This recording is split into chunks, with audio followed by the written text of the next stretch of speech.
Okay, so in this video, I'm going to be walking you through how to break past 30K a month and scale to 100K a month.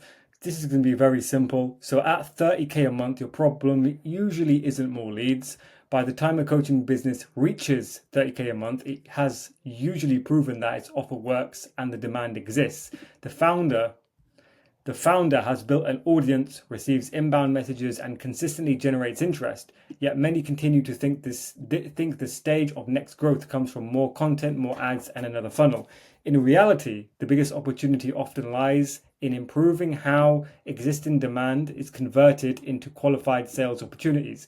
Before trying to increase the traffic, first ask whether every inquiry is actually making it through your sales process. So you are already attracting attention, people already are sending you DMs, people are already replying to your stories, referrals are beginning to happen naturally, existing clients are creating social proof already, you already have enough conversations to create predictable revenue. The issue is no longer awareness. The issue is converting the attention that you have into book calls. More leads simply create more operational pressure. Optimize conversion before increasing demand. So if you keep increasing demand, it's just going to cause more pressure on your business. So what you need to do is first focus on converting the leads you already have into sales opportunities. So the founder becomes the bottleneck. Most coaching businesses unknowingly build themselves around the founder. Every important customer interaction flows through one person. The founder answers Instagram DMs, replies to emails, follows up with prospects, qualifies the leads, books the calls, and often closes them too. While this works initially, it eventually creates a ceiling. Growth slows, not because the demand disappears, but because the founder simply runs out of time. Every DM waits for the founder. Every follow-up depends on the founder's memory. Conversations become inconsistent, leads go cold unnecessarily, calendars fluctuate each week, response times increase. The founder spends less time creating content. The founder spends less time selling. Growth becomes limited by the personal capacity of the founder.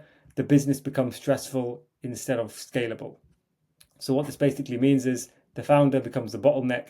And if you're at 30K a month and you want to scale to 100K a month, you need to understand that the founder needs to step back a little bit. And I'm going to talk a little bit on what I mean by that. So appointment setting is a business function, not a job title. One of the biggest mindset shifts is understanding that appointment setting isn't hiring a setter. It's an entire business function that sits between marketing and sales. Marketing creates interest. Sales closes the clients. Appointment setting converts interested leads into qualified meetings. Once you view it as a function rather than an employee, a dude, your decisions change completely. So the marketing generates demand. Appointment setting manages the demand. Sales converts the demand. Most people have marketing, they have sales, but they don't have an appointment setting department. They have one guy, but the entire business cannot depend on one guy. Every business function needs ownership. Functions need documented systems. Functions need accountability. Functions need measurement. Functions should survive employee turnover. One person should never hold the entire appointment setting system together. Businesses scale through functions, not individuals. So hiring a setter is not going to help you. Build a department instead of hiring one person. Many founders hire one appointment setter and believe they've solved the problem. They haven't. They've simply transferred responsibility to one employee. If that person leaves, performance drops or becomes inconsistent. The entire process falls apart. Departments are designed to outlast individuals because they're built around systems, processes, and management. So these are the things: clear hiring standards, structured onboarding, documented SOPs, training programs for the setter, daily management for the setter, weekly performance reviews for the setter, KPIs and scorecards for the setter, quality assurance of the setter, reporting systems of the setter, continuous optimization for the setting department. All of these things need to happen if you want to scale. If you're not doing these things, you're not going to scale. If you're at 30K a month and you want to get to 100, you're not going to scale by not having these or just by hiring a setter online. You need to make sure all of this is taken care of. So number 5 is to protect the founder's highest leverage, time. The founder should spend the majority of their time on activities that genuinely grow the business. Every hour spent manually responding to repetitive inquiries is an hour not spent on creating content, improving the offer, building partnerships, or closing high-value clients. As businesses grow, founders must deliberately remove themselves from the operational tasks. They should focus on things like closing sales, focus on creating content, focus on improving the offer, focus on leadership of the team, focus on the partnerships that are going to make their business grow and scale, stop checking inboxes every hour, stop manually chasing up the follow-ups, stop remembering who needs replying to, delegate repeatable work, spend time where you're irreplaceable. Okay, so you're replaceable in 99% of the scenarios or situations or job roles. So you need to make sure you only spend time where you're irreplaceable. And if you're at 30K a month, and I say this strongly, if you're at 30K a month, you definitely have the time to do more meetings and close more deals every single day. You can still do the sales, but what you can't do is the marketing, is the editing, is the appointment setting, and everything else in between. So, number 6 is you probably don't need another closer yet. A common mistake is assuming revenue problems are caused by not having enough salespeople. In many coaching businesses, the founder can comfortably handle the sales volume well beyond 100K a month. The real constraint is usually the number of qualified conversations making it onto the calendar. Improving the middle of the sales process often produces a far greater return than hiring another closer. More closers don't create more opportunities. Calendars need filling consistently. Qualification should happen before the sales call. Many people spend the call going over, is a person qualified? It should happen before the sales with the appointment setting team.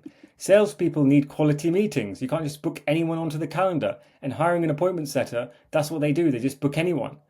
Better follow-up increases bookings. Faster response increases conversion. And you're not going to have fast responses from someone who doesn't know how to do their job very well because you hired them on Fiverr or because they haven't had very good training. Consistency beats intensity. Better systems outperform staff. So this is all about creating a system, not hiring a guy. Focus on the middle of the funnel. Feed sales with qualified opportunities. So there's no point filling up a calendar for a sales team if they're not qualified. And most people say they can qualify, but they're focused on qualifying. At my business, apexsetting.com, my business here, we focus on disqualifying. Right? And the reason we focus on disqualifying is because when you focus on qualifying, then you're trying to get the person to book in. We're trying to protect the calendar. Okay? So we don't want people to book. We try and stop people from booking. And it's the people who can still qualify after we've set strict standards that we book, and they give us a 90% close rate.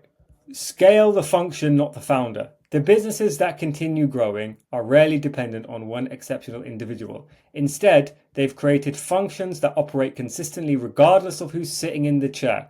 Appointment setting should be owned by a department with clear processes, management, accountability, and performance standards. That's what transforms a coaching business into an organization capable of scaling.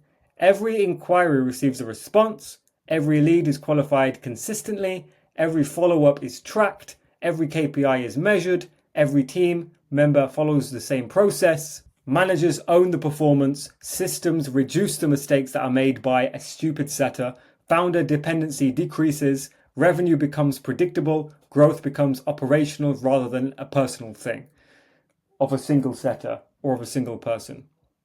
We create the system. The core takeaway: the journey from 30K a month to 100K a month isn't usually about finding more people who want to buy. It's about building the infrastructure that converts the demand you already have, because content creates attention, marketing creates inquiries, and appointment setting department transforms those inquiries into qualified sales opportunities. Because there's no point booking everyone onto your calendar if they're not qualified. And you can't sit there all day qualifying the people, and hiring an appointment setter isn't going to help either, because you have to train them, you have to hire them, you have to interview dozens of them before you hire. Okay, and that's why people come to us, because we have the people ready. Then the founder can focus on what they do best, closing the deals and leading the business. So if you need help building or operating an appointment setting department for your business, go to my website. Or you can book a call with my link. I have 2 links in the bio or in the description. So if you want help with any of this, just reach out. I can help you. Thanks for watching. Talk to you soon.